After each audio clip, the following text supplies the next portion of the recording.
I want to talk today about two papers that appeared in Rose in 2019. And at first glance, they look as if they're about different things. One was about rules and norms, and the second one was about habits.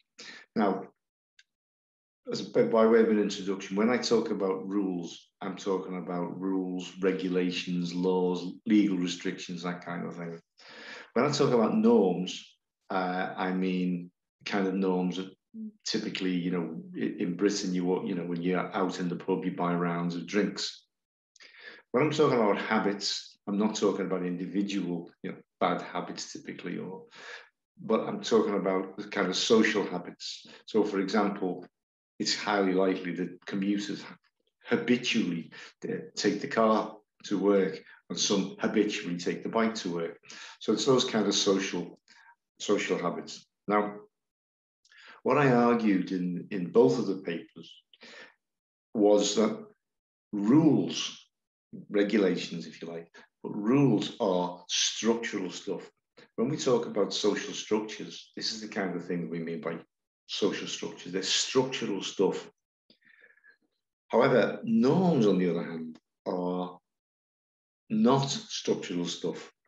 I argue, and I'll explain in a minute, that the agential stuff, the socio-cognitive stuff, if you like, and so are habits as well, the socio-cognitive stuff.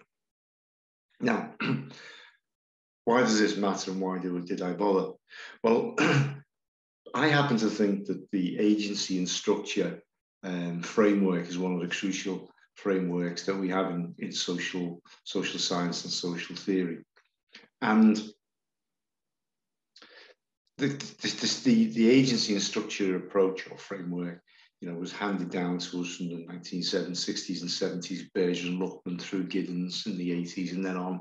I think the best representatives of it have been Roy Bascard, and then more recently Margaret Archer, and the critical realist tradition.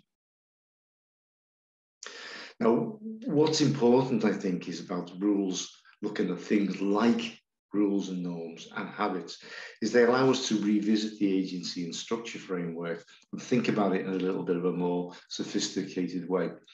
Now, the reason I say that is because sometimes social scientists are a little bit lax with the kind of terminology that we use.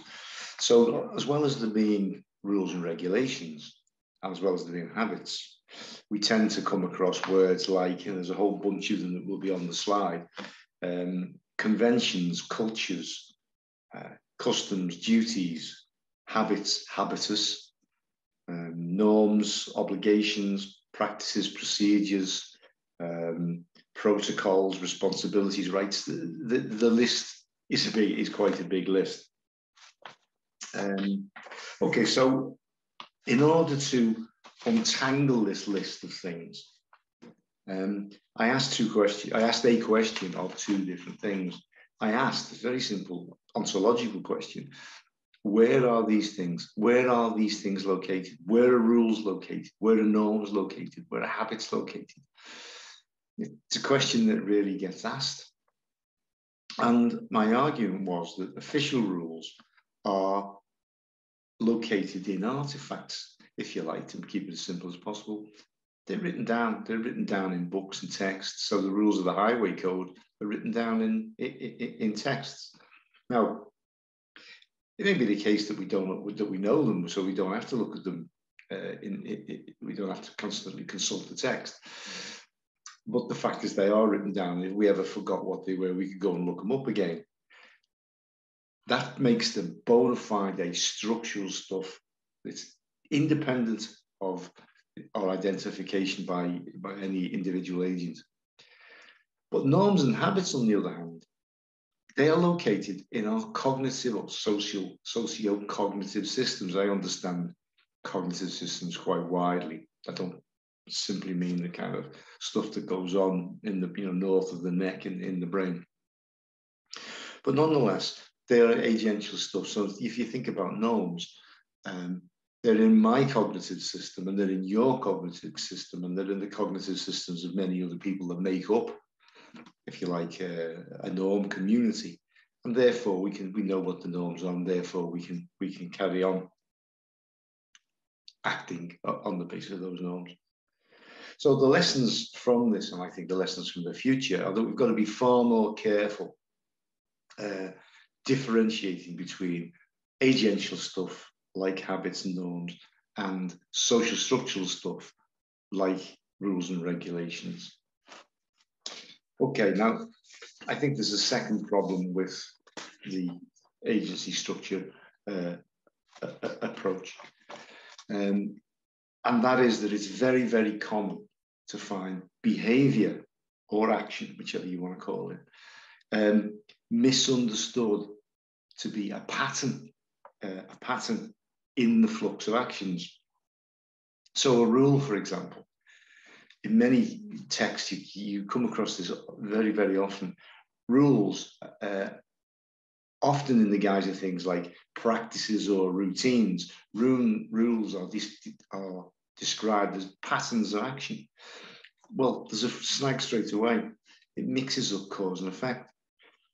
If rules are the kind of thing that an agent draws upon in order to act, that action is the practice or the behavior, and the rules can't both be the action and the thing which causes the action. There's just a fundamental problem of mixing up cause and effect.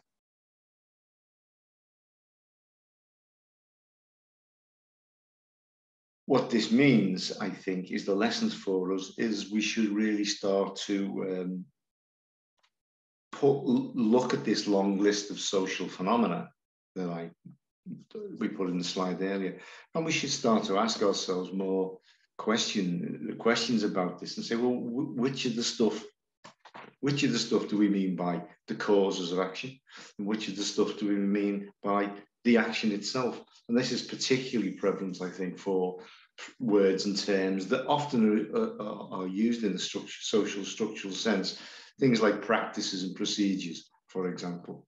So I think what the lesson for the future holds is just we should be a little bit more careful about the kinds of things which we think are social structures and the kinds of things which I argue, and others do, that they're more likely to be agential stuff